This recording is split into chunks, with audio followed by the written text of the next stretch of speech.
Hello everyone, my name is Moji. You're watching a Bitcoin bubble news channel. That's why I think you should leave the country if the government puts a tax on Bitcoin. If they're going to tax the capital gains, I think you should handle it yourself so you don't have to turn it over very often, if at all.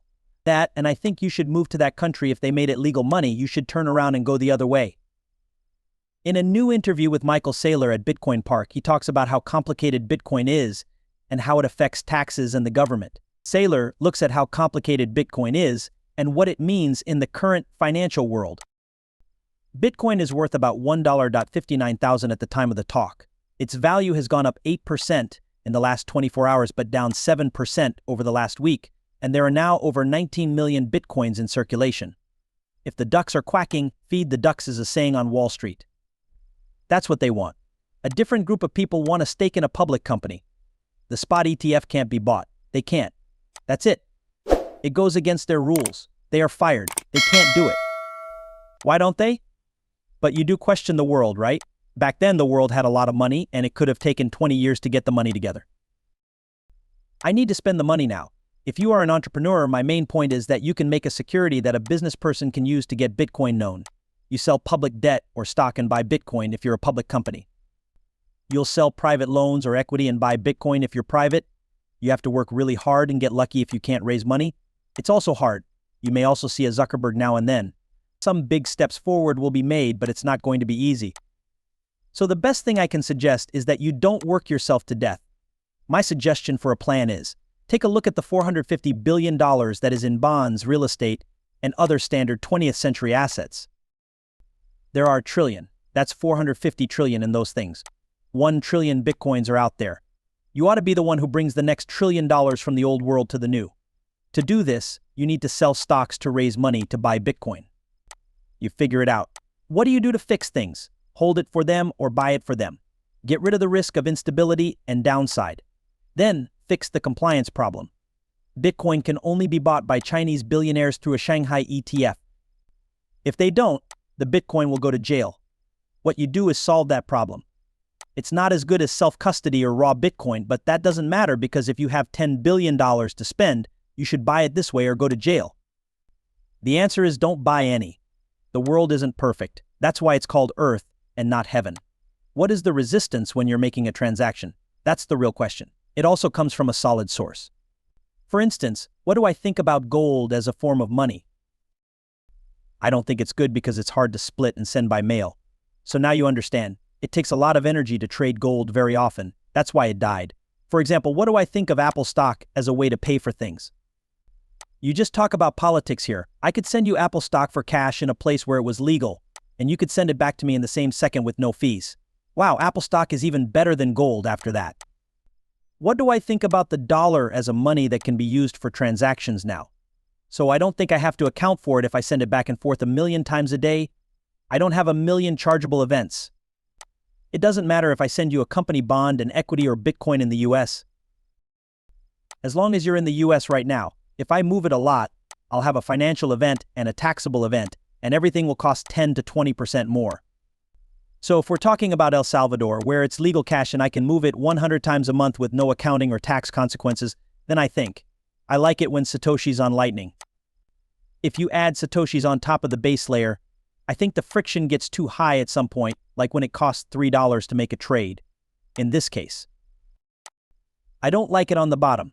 At the second level, I like it, but I would tell anyone that if they had a certain amount of money, they should keep 95% of it in a capital account as Bitcoin. 5% should be in a bank account in the area. When it comes to taxes, I think the government can pretty much destroy any wealth. Politics are important, like if they want to break it, right? As an example, legal cash is the best way to handle taxes. It's not taxed, it's tax-free to hold on to and move, and you can do either at any time, which is second best land or capital gains. What was the best last time? Property tax is a tax that needs to be paid on time. It's like you're holding it, and I want 1% of it. I want 1% of the market value every year, no matter if you sell it or not, right? That's the US land tax, which takes your money on 35 and 40. It's a good sign that everyone is talking about it. The time for Overton has moved. A year ago, no one would talk about it. Now, Robert F. Kennedy has talked about it. There are a lot of politicians talking about it. I think we should start with the talk. I don't expect too much. I think we should all not expect too much. But it should be noted that when the government talks about having something, they make it seem legitimate. What they're not talking about, though, is taking it away from you.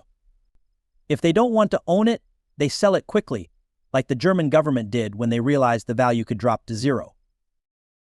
There is a harmful story going around that it is not an advantage, it is a crime, and it will be wiped out, and you need to build a strong base if you want to move forward. Because of this, I believe that once the government talks about it, people and small businesses will feel safe enough to move in. They are going to move first and lead the way. The government will always take a long time to do things. And it's going to be screwed up all the time. Lots of fights are going to happen. I believe that the people and families will move. If the government is thinking about it, I think it's a lot safer to talk about it at the board meeting. When people in the boardroom ask me, I can say, yeah, MicroStrategy is working, but guess what? These are all the leaders who have this bill. The question is whether or not I will be fired if I suggest it. The Overton window seems to be moving. There's no way I think the government will buy a lot of Bitcoin tomorrow and wire it to me. I believe you should not believe that. I do think that some countries will start to speak out in the next 4 years. It's likely to appear out of the blue. It's likely to be someone you didn't expect. It will be good. But, in general, I think this will go on for 4 years.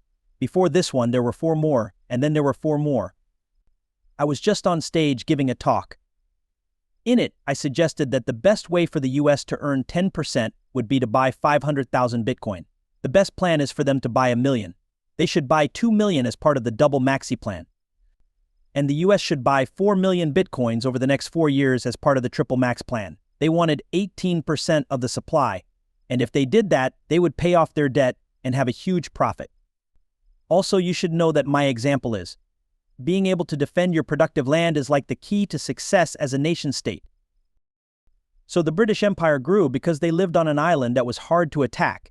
After 1066, no one got there, and that island became industrialized. After that, they got the colonies, which were safe, useful land. The US became powerful because it is surrounded by water on 3 sides: the Pacific, the Atlantic, the frozen tundra to the north, and the desert to the south. It is easy to protect and good for business. What do? We did buy land in Louisiana, though. For $15 million, Jefferson did it, and he bought 27% of the land. Alaska was bought by Seward for $7 million. 2/8 of the land is owned by the US government. We own about 18% of the gold in the world here in the US, so scarce property that you want. But by useful property that you can protect. And since hundreds of trillions of dollars are moving to the internet, I think Bitcoin will make real estate in Siberia, China, and Africa worthless. Also, why would you want to buy bonds from a company in South America? You shouldn't want to own anything else, right? A lot of money will be moving through there, up to several $100 trillion. What are you scared about, United States? Not being the world's